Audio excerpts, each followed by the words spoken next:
Welcome to another episode of the Herb Man T podcast, where I am your host, Herb Man T. Today, I believe it's episode 53.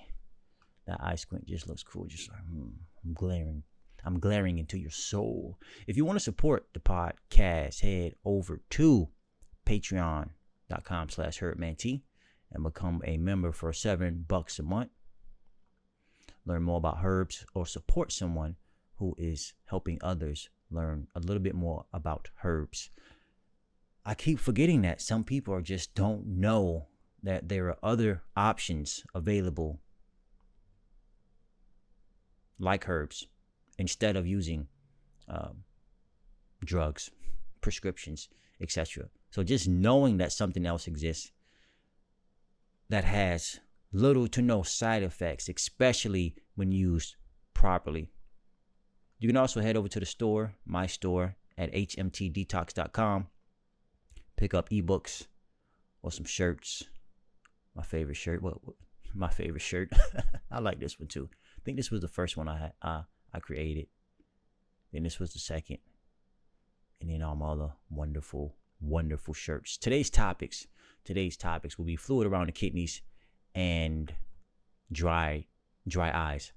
I don't think I said that at all. Too caught up in the moment right now. It must be my tea. I got some I have a nervous system blend, skin blend, and a kidney blend in this tea I'm drinking. And it's getting me right. I feel a little bit sharper. My number 2 is sharp. All right, so starting things off, fluid around the kidneys, hydronephrosis. All right, hydronephrosis. A swelling of one or both kidneys. That just didn't, I thought it was going to flow a lot better than that. All right, hydronephrosis is swelling of one or both kidneys. Kidney swelling happens when urine can't drain from a kidney and builds up in the kidney as a result. Scroll down here. Causes.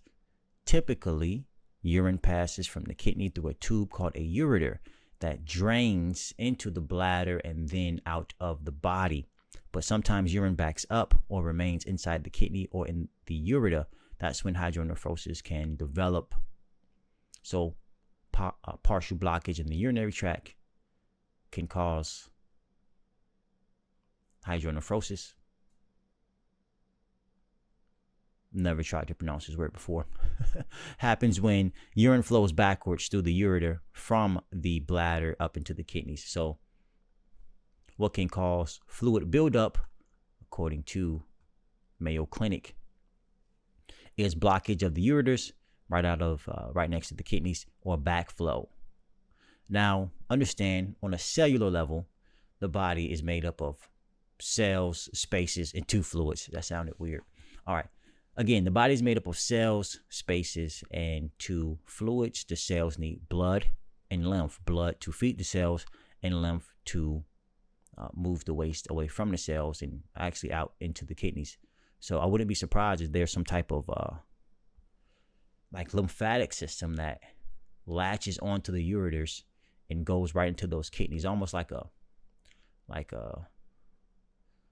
sewer system outside of a sewer system, that drains. Like there's a sewer system on the outer shell and then on the inner shell, and the outer shell sewer system drains into the inner shell, something like that, like a cylinder or tube, or think of a garden hose, right? And you have waste, that's moving on the outside of the garden hose, and then it makes its way to the inside of that hose to be drained, out somewhere over the rainbow. All right, so cell spaces and 2 fluids. So in terms of blockages happening in the kidneys, maybe there's a stone. Maybe you need to break something up, right? And some herbs that could help. They have an anti-lymphic action. Look into couch grass. Look into hydrangea root if there's some type of a stone that's going on. You want to make sure you're hydrating as well. As silly as that sounds, you got fluid building up. So there's improper fluid balance going on.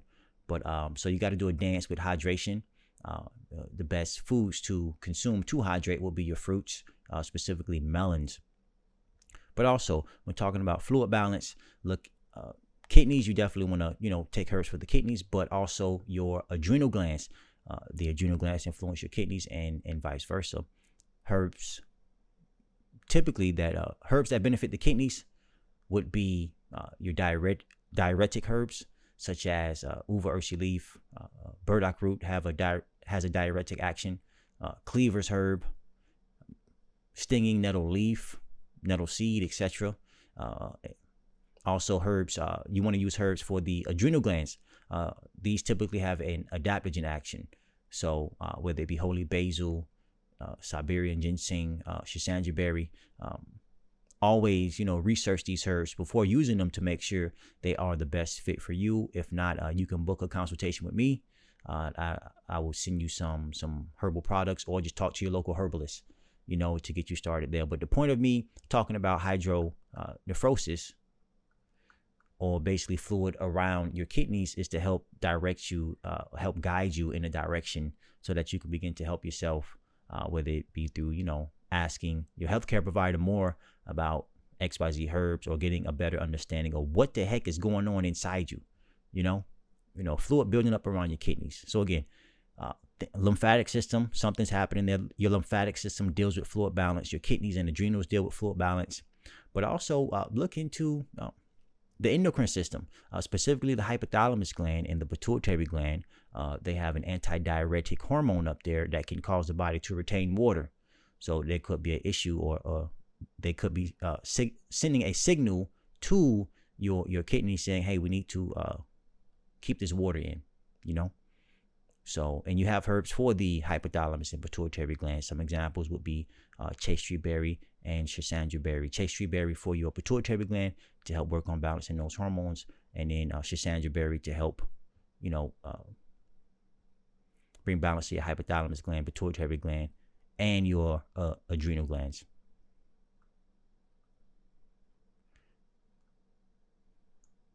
Also, too, I do have a section in my ebook about herbs for the kidneys. I have two of them. I have herbs for the urinary system, and then also another section, herbs for the kidneys, to help people better understand, there are actual herbs that can help the kidney to function properly, and not just necessarily the entire urinary system as a whole. Or, again, I'll just say this. When looking to promote the function of your kidney or kidneys, you want herbs for the kidneys as well as your adrenal glands. And always think holistic. All right. So the kidneys is a part of your urinary system. You also have a bladder in there. Marshmallow root can be great for reducing inflammation in the bladder. And again, your adrenal gland sits on top of your kidneys. So they influence each other. Adaptogens for the adrenal glands. The adrenal glands is a part of your endocrine system. So you want to balance the entire endocrine system. Diuretics for your kidneys. It could be antimicrobial diuretic. It could be antilytic diuretic, etc. Dry eyes. All right, let's talk about dry eyes. Clearly, clearly dry eyes. You want hydration. Some fluid balance is off. You're not consuming stuff that's going to hydrate you. All right, you ain't hydrating. Dry eye disease is a common condition that occurs when your tears aren't able to provide adequate lubrication for your eyes. Now, when talking about the tears, you have something known as a tear film. This tear film is made up of proteins, water, and fats. All right, some of us consume proteins. The body breaks those down into amino acids. And then from those amino acids, the body creates proteins. Boom, there you go. Others consume amino acids. Others do it the shorter way. We consume amino acids. The body takes those amino acids and makes it into protein. It takes a lot less energy to do that. Then also you have water. The best way to consume your water is to eat it. And the best foods for that would be fruits, specifically melons. And then lastly, you have fats. You also have fruits that contain fat. And a great example of that would be avocados. Now, the lymphatic system is involved with absorbing your fats. So strong chance that there is lymphatic stagnation. Fats are not getting to the eyes, or being removed from other places, or there's some type of traffic jam or lymphatic stagnation going on. And to correct this problem, you need herbs for the kidneys, as well as your skin, or just herbs that promote detoxification. What is detox or detoxification? Eliminating waste. It's just that simple. So herbs for the kidneys and adrenals will help you to eliminate waste. Herbs for the skin will help you to eliminate waste, and also herbs for the colon will help you to eliminate waste. Point of me saying all that is, it's not just you just need herbs for your eyes, like bilberry or some ginkgo leaf or lycium fruit. You must think holistic. You must think systemic. You must think about everything that is involved with your eyes function, or in this case, your, what is it called? Your lacrimal glands. How do you say that? Let's get it. Yeah. Or in this case, your lacrimal gland, or glands, your lacrimal glands. So definitely holistic. Again, some herbs for the eyes. You have bilberry, chrysanthemum, ginkgo leaf, lycium fruit, hawthorn could help as well. And then herbs for the lymphatic system, herbs that can help you to move lymph, or promote the elimination of lymphatic stagnation. Calendula, red clover blossoms, or red clover herb. So, and these herbs typically have a alterative action or a lymphatic action that could help there. But it's important to note, dry eyes, you must hydrate. The best foods to use to hydrate will be your fruits. And also you must promote elimination, herbs for the kidneys, herbs for the adrenals, lymphatic system, as well as your skin. Some great herbs for the skin. Herbs that are jam-packed with nutrition, like parsley, also nettle leaf, but the horsetail herb and gotu kola, my favorite two to talk about for the skin, but also some oat straw too. Great for natural calcium supplement if you are interested in that. What else we got here? So went over, fluid around the kidneys, also went over dry eyes. So just understand too, no matter what problem you have, you must move lymph. An easy way to move lymph is just be more active. Get a rebounder,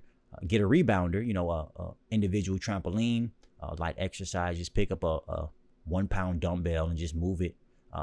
Do some bicep curls, right? Walks, of course, go for light walks. Massages helps to move lymph. So you have those lifestyle changes you can make. Reducing stress will help you to move lymph. Also, and what you consume, fruits are great for moving lymph. Not your sweet fruits like bananas or dried fruits that contain water content in them. Grapes, some berries.